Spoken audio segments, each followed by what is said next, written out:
Bismillahirrahmanirrahim. Assalamualaikum warahmatullahi wabarakatuh. Yang terhormat Ibu Dr. Yuda Septia SEMSI selaku dosen pengampu mata kuliah Analisa Laporan Keuangan, jurusan Manajemen Fakultas Ekonomi dan Bisnis Islam, Universitas Islam Negeri Sunan Gunung Jati Bandung. Serta rekan-rekan kelas Manajemen 6A yang saya cintai dan saya banggakan. Puji syukur marilah kita panjatkan kepada Allah Subhanahu wa Ta'ala atas rahmat berupa kesehatan sehingga kita bisa berkumpul dalam pertemuan online kali ini di Google Meet. Tak lupa juga salawat serta salam semoga tetap tercurahkan kepada junjungan kita Nabi Muhammad SAW. Pada hari ini kami dari kelompok 6 akan membawakan materi diskusi kami yang berjudul rasio profitabilitas. Sebelum lanjut ke pembahasan materi, izinkan saya untuk memperkenalkan diri serta teman-teman saya terlebih dahulu. Saya Alia Putri Widianti selaku moderator yang akan memandu jalannya diskusi kali ini. Juga ada rekan saya, Kang Cecep Ma'ruf, yang akan menyampaikan materi mengenai pengertian rasio profitabilitas. Juga ada Teh Armelia Putri yang nantinya akan menyampaikan materi mengenai manfaat, tujuan, serta jenis-jenis rasio profitabilitas. Dan yang terakhir ada Kang Ardian Faturrahman yang akan membahas lanjutan dari jenis-jenis rasio profitabilitas. Untuk itu, silahkan teman-teman menyimak video yang kami sampaikan berikut ini. Perkenalkan, nama saya Cecep Ma'ruf, NIM 1199240039. Ingin memaparkan materi tentang pengertian rasio profitabilitas. Rasio profitabilitas merupakan rasio yang digunakan untuk menilai suatu kemampuan dari suatu perusahaan dalam menghasilkan sebuah laba dan mencari sebuah keuntungan dari bisnis yang dijalankan. Selain itu, rasio ini juga dapat memberikan ukuran tingkat efektivitas manajemen di dalam perusahaan. Ada juga banyak pengertian profitabilitas menurut para ahli. Menurut Rianto tahun 2008, profitabilitas adalah kemampuan perusahaan untuk menghasilkan laba selama periode tertentu. Perusahaan dengan kemampuan menghasilkan laba yang baik menunjukkan kinerja perusahaan yang baik. Sebab profitabilitas sering dijadikan sebagai ukuran untuk menilai kinerja perusahaan. Menurut Harahap 2009, profitabilitas menggambarkan kemampuan perusahaan mendapatkan laba melalui semua kemampuan dan sumber daya yang ada, seperti kegiatan penjualan, kas, modal, jumlah karyawan, jumlah cabang perusahaan, dan lain sebagainya. Menurut Munawir tahun 2004, profitabilitas adalah kemampuan perusahaan dalam menghasilkan laba dalam periode waktu tertentu. Dan yang terakhir menurut Sawir tahun 2009, profitabilitas adalah hasil akhir bersih dari berbagai kebijakan dan keputusan manajemen. Rasio ini memberikan gambaran tentang tingkat efektivitas pengelolaan perusahaan. Profitabilitas sering digunakan untuk mengukur efisiensi penggunaan modal dalam suatu perusahaan dengan membandingkan antara laba dan modal yang digunakan dalam operasi. Saya Armelia Putri dengan NIM 1199240030 akan membacakan materi tentang tujuan dari rasio profitabilitas. Yang pertama, dapat menghitung pemasukan laba perusahaan pada suatu periode akuntansi.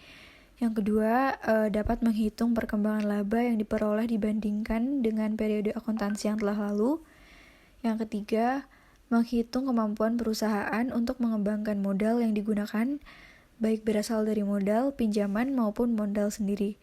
Yang keempat, menghitung laba bersih yang didapatkan oleh perusahaan setelah dikurangi oleh pajak dengan modal sendiri. Dan yang terakhir, untuk menilai posisi laba yang didapatkan oleh perusahaan dengan didapatkan pada periode sebelumnya. Selanjutnya ada manfaat dari rasio profitabilitas. Yang pertama, dapat mengetahui perhitungan laba perusahaan dari suatu periode akuntansi tertentu. Yang kedua, mengetahui besarnya perkembangan nilai laba perusahaan dari waktu ke waktu. Yang ketiga, untuk dapat mengetahui posisi laba perusahaan tahun ini dibandingkan dengan periode akuntansi sebelumnya. Yang keempat, mengetahui besarnya laba bersih perusahaan setelah dikurangi dengan pajak. Dan yang terakhir, mengetahui seberapa produktif perusahaan tersebut dalam mengolah modal sehingga memperoleh laba serta keuntungan. Nah, dari berbagai tujuan dan manfaat tersebut, nantinya ini akan digunakan untuk menyuguhkan data yang diperlukan oleh para stakeholders atau para pemangku kepentingan, termasuk dari pihak pemodal atau pemegang saham sendiri. Selanjutnya ada jenis-jenis rasio profitabilitas. Yang pertama, ada margin laba kotor atau gross profit margin. Nah, margin laba kotor ini merupakan rasio profitabilitas untuk menilai persentase laba kotor terhadap pendapatan yang dihasilkan dari penjualan. Laba kotor yang dipengaruhi oleh laporan arus kas memaparkan besarnya laba yang didapatkan oleh perusahaan dengan pertimbangan biaya yang terpakai untuk memproduksi produk ataupun jasa. Gross profit margin ini mengukur efisiensi perhitungan harga pokok atau biaya produksi. Semakin besar gross profit margin, semakin baik kegiatan operasional perusahaan yang menunjukkan harga pokok penjualan lebih rendah daripada penjualan yang berguna untuk audit operasional. Jika sebaliknya, maka perusahaan kurang baik dalam melakukan kegiatan operasional. Nah, rumus perhitungan margin laba kotor yaitu gross profit margin sama dengan laba kotor atau total pendapatan dikali 100%. Selanjutnya, ada margin laba bersih atau net profit margin. Net profit margin ini merupakan rasio profitabilitas untuk menilai persentase laba bersih yang didapat setelah dikurangi pajak terhadap pendapatan yang diperoleh dari penjualan. Margin laba bersih ini juga disebut profit margin ratio. Salah satu manfaat rasio profitabilitas adalah untuk mengukur laba bersih setelah pajak terhadap penjualan. Semakin tinggi net profit margin, semakin baik juga operasi suatu perusahaan. Nah, net profit margin ini dapat dihitung dengan rumus laba bersih setelah pajak dibagi penjualan. Bismillahirrahmanirrahim. Saya Ardian Fatur Rahman dengan NIM 11992400026. Di sini saya akan melanjutkan pemaparan materi mengenai lanjutan dari jenis-jenis rasio profitabilitas. Untuk rasio yang selanjutnya ada rasio pengembalian aset atau return on asset ratio. Tingkat pengembalian aset merupakan rasio profitabilitas untuk menilai persentase keuntungan atau laba yang diperoleh perusahaan terkait sumber daya atau total aset, sehingga efisiensi suatu perusahaan dalam mengelola asetnya bisa terlihat dari persentase rasio ini. Adapun rumus rasio ini adalah return on asset ratio sama dengan laba bersih dibagi total aset. Selanjutnya ada rasio pengembalian ekuitas atau return on equity ratio. Return on equity ratio atau dikenal dengan ROE merupakan rasio profitabilitas untuk menilai kemampuan perusahaan dalam menghasilkan laba dari investasi pemegang saham perusahaan tersebut yang dinyatakan dalam persentase. ROE dihitung dari penghasilan atau income perusahaan terhadap modal yang diinvestasikan oleh para pemilik perusahaan. Dalam hal ini pemegang saham biasa dan pemegang saham preferen. Return on equity menunjukkan seberapa berhasil perusahaan mengelola modalnya atau net worth, sehingga tingkat keuntungan diukur dari investasi pemilik modal atau pemegang saham perusahaan. Adapun rumus dari ROE ini adalah laba bersih setelah pajak dibagi ekuitas pemegang saham. Untuk yang selanjutnya ada rasio pengembalian penjualan atau return of sales ratio. Return on sales atau rasio pengembalian penjualan adalah rasio profitabilitas yang menampilkan tingkat keuntungan perusahaan setelah melakukan pembayaran biaya-biaya variabel produksi seperti upah kerja, bahan baku, dan lain-lain sebelum dikurangi pajak dan bunga. Rasio ini menunjukkan tingkat keuntungan yang diperoleh dari setiap rupiah penjualan yang juga disebut sebagai margin operasional atau operating margin ataupun margin pendapatan operasional atau operating income margin.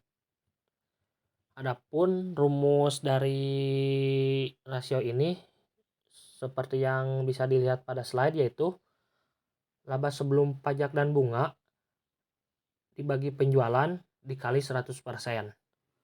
Untuk rasio selanjutnya ada rasio pengembalian modal yang digunakan atau return on capital employed.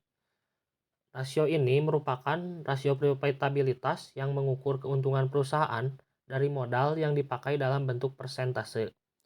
Modal yang dimaksud di sini adalah ekuitas suatu perusahaan ditambah kewajiban tidak lancar atau total aset dikurangi kewajiban lancar. Return on capital employed mencerminkan efisiensi dan profitabilitas modal atau investasi perusahaan. Nah, untuk return on capital employed sendiri memiliki dua rumus yang sering digunakan. Rumus yang pertama adalah laba sebelum pajak dan bunga dibagi modal kerja. Dan rumus yang kedua adalah laba sebelum pajak dan bunga dibagi total aset dikurangi kewajiban. Untuk selanjutnya ada rasio return on investment. Return on investment adalah rasio profitabilitas yang dihitung dari laba bersih setelah dikurangi pajak terhadap total aktiva. Return on investment ini berguna untuk mengukur kemampuan perusahaan secara keseluruhan dalam menghasilkan keuntungan terhadap jumlah aktiva secara keseluruhan yang tersedia pada perusahaan. Bisa dikatakan, semakin tinggi rasio ini, maka semakin baik pula kondisi suatu perusahaan. Untuk rumus dari return on investment sendiri adalah laba atas investasi dikurangi investasi awal dibagi investasi dikali 100%. Dan rasio yang terakhir ada earning per share. Ini adalah rasio profitabilitas yang menilai tingkat kemampuan per lembar saham dalam menghasilkan laba untuk perusahaan. Manajemen perusahaan, pemegang saham, dan calon pemegang saham sangat memperhatikan ini karena earning per share ini dapat menjadi indikator keberhasilan dari suatu perusahaan. Untuk rumusnya sendiri adalah laba bersih setelah pajak dikurangi dividen saham preferen dibagi jumlah saham biasa yang beredar. Baik, di sini saya Alia Putri Widianti akan menyampaikan contoh soal dari rasio profitabilitas. Mungkin hanya beberapa saja yang akan saya bahas dalam video kali ini. Yang pertama ada rasio profitabilitas gross profit margin. Di sini diketahui bahwa laba kotor dari perusahaan PT Mega Sejahtera itu senilai 48 juta. Kemudian total pendapatan perusahaannya senilai 55 juta.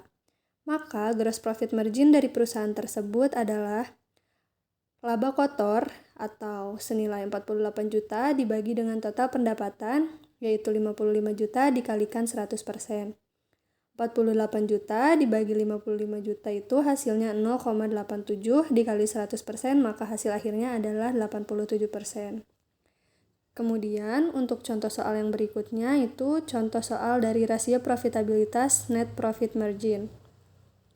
Nah, di sini diketahui pendapatan penjualan bersih atau net sales-nya yaitu sebesar 27 triliun 63 miliar 310 juta rupiah. Dengan laba bersih setelah pajak atau net profit after tax-nya senilai 2 triliun 64 miliar 650 juta rupiah. Maka, berapakah net profit margin-nya? Nah, jawabannya sesuai rumus yang tadi bahwa margin laba bersih atau net profit margin itu rumusnya laba bersih setelah pajak dibagi pendapatan penjualan bersih dikalikan dengan 100%. Nah, di sini kan laba bersih setelah pajaknya itu 2 triliun 64 miliar 650 juta rupiah. Dibagi dengan pendapatan penjualan bersih yaitu 27 triliun 65 miliar 310 juta.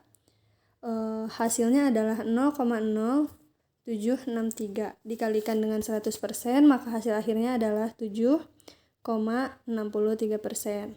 Nah, mungkin hanya itu contoh soal yang dapat saya sampaikan. Untuk contoh soal lainnya bisa rekan-rekan lihat di makalah atau mungkin sekian materi mengenai rasio profitabilitas yang dapat kelompok kami sampaikan.